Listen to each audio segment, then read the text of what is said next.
Capítulo 7. Os avistamentos. Avançamos até um mar longínquo, ao qual chegamos em segundos e o atravessamos. Apareceram umas ilhas, descemos sobre a cidade de Tóquio. Pensei que ia encontrar casas com telhados com as pontas para cima, mas o que mais havia era arranha-céus, modernas avenidas, parques, automóveis. Estamos sendo vistos, Disse Amy, apontando a luz dos controles acesa. Na rua, as pessoas começavam a amontoar-se, apontavam-nos com a mão. Novamente se acenderam as luzes exteriores de várias cores. Estávamos realmente alto, ficamos uns 2 minutos ali. Outro avistamento. Disse Amy, observando os sinais que apareciam na tela. Vamos ser transladados. Subitamente, a luz do dia se apagou. Só ficaram as estrelas cintilando detrás dos vidros. Embaixo não se viam grandes coisas. Uma pequena cidade, longe, algumas poucas luzes, um caminho pelo qual vinha um automóvel. Fui até a tela que estava na frente de Amy. Ali aparecia o panorama perfeitamente iluminado. O que à simples vista não se distinguia, devido à escuridão, no monitor era perfeitamente claro, assim percebi que o automóvel era verde e que nele viajava um casal. Estávamos a uns 20 metros de altura, éramos visíveis, segundo indicavam os controles. Decidi daí em diante aproveitar essa tela. Era mais nítida do que a própria realidade. Quando o veículo se aproximou de nós, parou, estacionou ao lado do caminho e seus ocupantes desceram, começaram a gesticular e a gritar enquanto nos olhavam com os olhos arregalados. O que estão dizendo? Perguntei. Estão pedindo comunicação, contato. São um casal de estudiosos dos OVNIs, ou melhor, adoradores de extraterrestres. Então, comunique-se, disse eu, preocupado pelo nervosismo dessas pessoas. Ajoelharam e rezavam, ou algo assim. Não posso, tenho que obedecer às ordens estritas do plano de ajuda. A comunicação não se produz quando qualquer um deseja, senão quando se decide do alto. Além disso, também não posso ser cúmplice de uma idolatria. O que é idolatria? Uma violação a uma lei universal. Respondeu Amy, muito sério. Em que consiste? Perguntei, intrigado. Somos considerados deuses. O que isso tem de mal? Só se deve venerar a Deus, o resto é idolatria. Seria muita falta de respeito de nossa parte se usurpássemos o lugar de Deus, frente à distorcida religiosidade dessas pessoas. Se fossemos considerados como irmãos, seria outra coisa. Pensei que Amy pudesse ensinar a verdade ao casal. Pedrinho. Respondeu a meus pensamentos. Nos mundos incivilizados do universo se cometem ações que nos parecem terríveis. Neste preciso momento, estão queimando vivas muitas pessoas, porque outros pensam que elas são hereges. Isso está acontecendo em muitos planetas, como aconteceu aqui na Terra, há centenas de anos. Neste mesmo momento, debaixo do mar, os peixes estão comendo-se vivos uns aos outros. Este planeta não é muito evoluído. Assim como as pessoas têm diferentes níveis evolutivos, também os planetas. As leis que regem a vida nos mundos inferiores nos parecem brutais. A Terra há milhões de anos estava regida por outros tipos de leis, tudo era agressivo, venenoso, tudo tinha garras e presas. Hoje, que se atingiu um nível de evolução mais avançado, existe mais amor, mas ainda não se pode dizer que este seja um mundo evoluído. Ainda existe muita brutalidade. Amy sintonizou uma tela e apareceram algumas cenas de guerra. De uns tanques, os soldados lançavam mísseis contra alguns edifícios, destruindo-os, junto com as crianças, mulheres e homens que os habitavam. Isto está acontecendo agora mesmo num país da Terra, mas não podemos fazer nada. Na evolução de cada planeta, país ou pessoas, não podemos interferir. No fundo, tudo é aprendizagem. Fui uma fera e morri destroçado por outras feras. Fui um ser humano de baixo nível, matei e me mataram, fui cruel, recebi crueldade. Morri muitas vezes. Fui aprendendo aos poucos a viver de acordo à lei fundamental do universo. Agora minha vida é melhor, mas não posso ir contra o sistema de evolução que Deus criou. Esse casal está violando uma lei universal, ao comparar-nos com alguém tão grande e majestoso como Deus. Retiram seus sentimentos de veneração e amor ao Criador e os dirigem para nós. Os soldados que vimos também violam uma lei universal. Não matarás. Eles deverão pagar por seus erros, e assim, pouco a pouco irão aprendendo. Somente quando uma pessoa ou um mundo conseguiu atingir certo nível evolutivo, pode receber nossa ajuda, sem que seja uma violação ao sistema evolutivo geral. Na verdade, não compreendi nem meia palavra do que Amy disse, somente mais tarde, pensando, foi que percebi tudo com mais clareza, muito depois de sua partida. Foi então que pude escrever mais ou menos como ele disse. Enquanto esperávamos que o supercomputador nos retirasse dali, Amy sintonizou a televisão japonesa. Com o seu bom humor habitual observava um programa de notícias. Aparecia um repórter que entrevistava, microfone na mão, as pessoas na rua. Uma senhora falava gesticulando e apontava para o céu. Não entendi nada, mas percebi que relatava seu encontro com um OVNI. O nosso. Outras pessoas também comentavam sua versão do fenômeno. O que estão dizendo? Perguntei. Que viram um OVNI. Tem cada louco. Opinou sorrindo. Depois apareceu um senhor com óculos que fazia desenhos num quadro negro enquanto dava explicações. Representava o sistema solar, a Terra e os demais planetas. Ficou falando muito tempo. Soube que era um cientista especialista em astronomia. Parecia que Amy entendia essa língua, porque estava muito distraído olhando o programa, talvez utilizando o tradutor. O que está dizendo? Voltei a perguntar. Que, em função de tudo o que explicou, está cientificamente demonstrado que não existe vida inteligente na galáxia inteira, excetuando a Terra. Também disse que as pessoas que viram o suposto OVNI sofreram uma alucinação coletiva, e lhes recomendou uma visita ao psiquiatra. De verdade? Perguntei. De verdade. Respondeu rindo. O cientista continuava falando. O que ele está dizendo agora? Que possivelmente exista uma civilização tão avançada como esta, mais uma a cada 2.000 galáxias, segundo os cálculos. E isso que significa?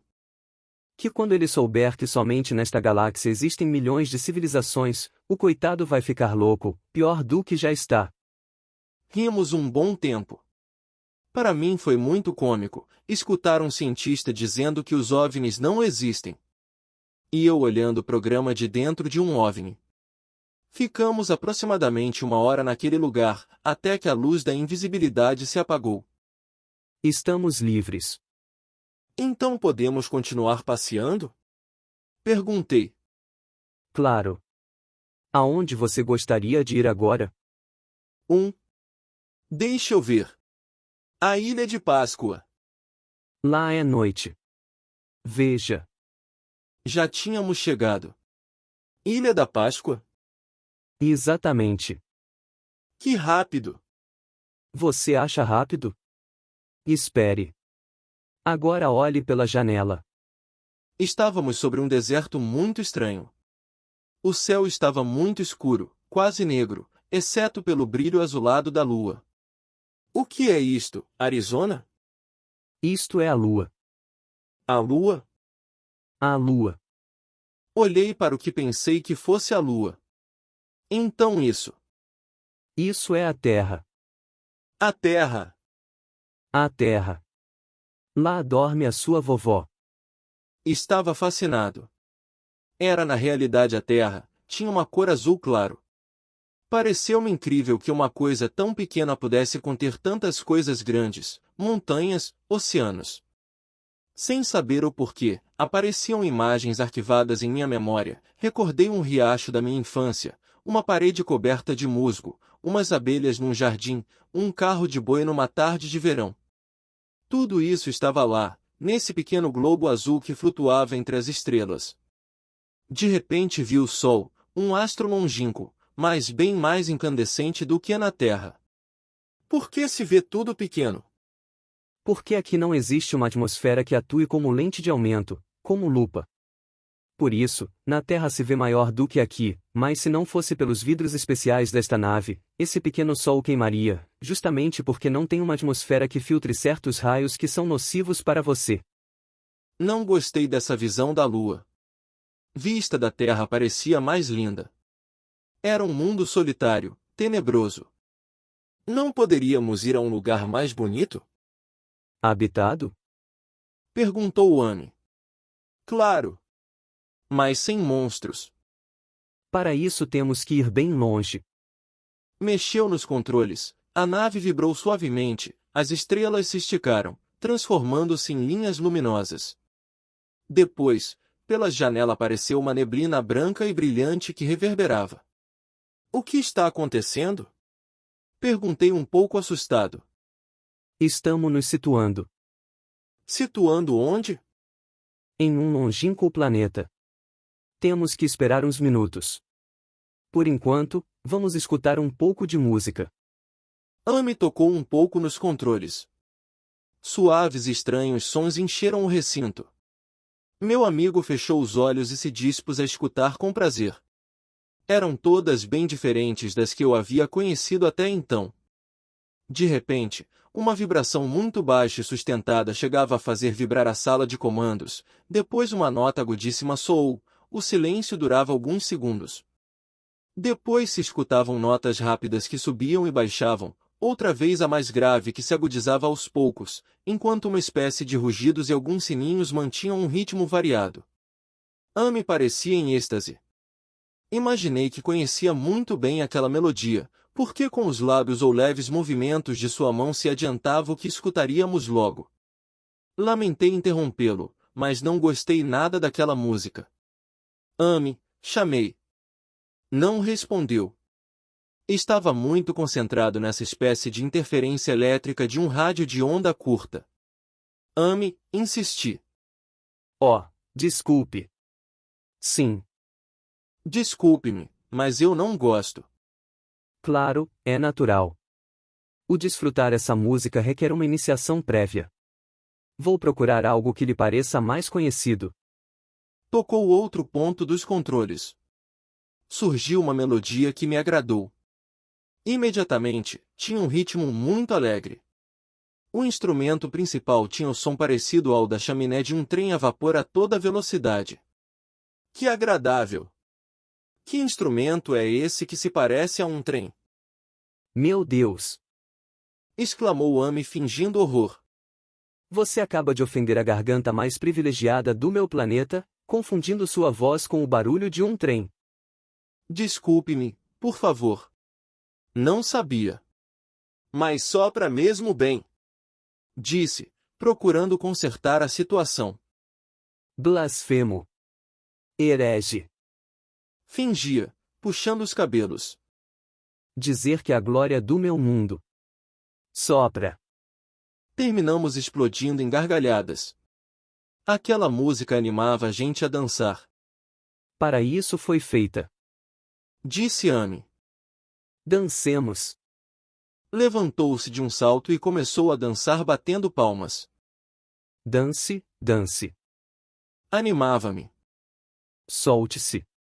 Você quer dançar, mas aquilo que você não é, não lhe permite. Aprenda a conquistar a liberdade de ser você mesmo, libere-se. Deixei de lado a minha timidez natural e comecei a dançar com grande entusiasmo. Bravo. Felicitava-me. Dançamos um bom tempo. Sentia-me alegre, foi como quando corremos e saltamos na praia. Depois a música terminou. Agora algo para nos relaxar. Disse Amy, dirigindo-se para os controles. Apertou outro ponto e se escutou uma música clássica. Pareceu-me familiar. Ei, isso é terrícola. Claro, Bar, é fabuloso. Você não gosta? Acho que sim. Você também gosta? Obviamente, ou não o teria na nave. Pensava que tudo que nós temos era incivilizado para os extraterrestres. Você está muito enganado. Tocou outro ponto dos controles. Mas esse é John Lennon. Os Beatles. Estava muito surpreso, porque começava a pensar que na Terra não existia nada de bom. Pedrinho, quando a música é boa, ela o é universalmente. A boa música da Terra é colecionada em várias galáxias, assim como a de qualquer mundo e de qualquer época. A mesma coisa acontece com todas as artes. Nós guardamos filmes e gravações de tudo quanto se realiza no seu planeta. A arte é uma linguagem de amor, e o amor é universal. Escutemos. Amy, com os olhos fechados, parecia desfrutar cada nota. Quando John Lennon terminou de cantar, já tínhamos chegado por fim a outro mundo habitado. Fim do capítulo 7.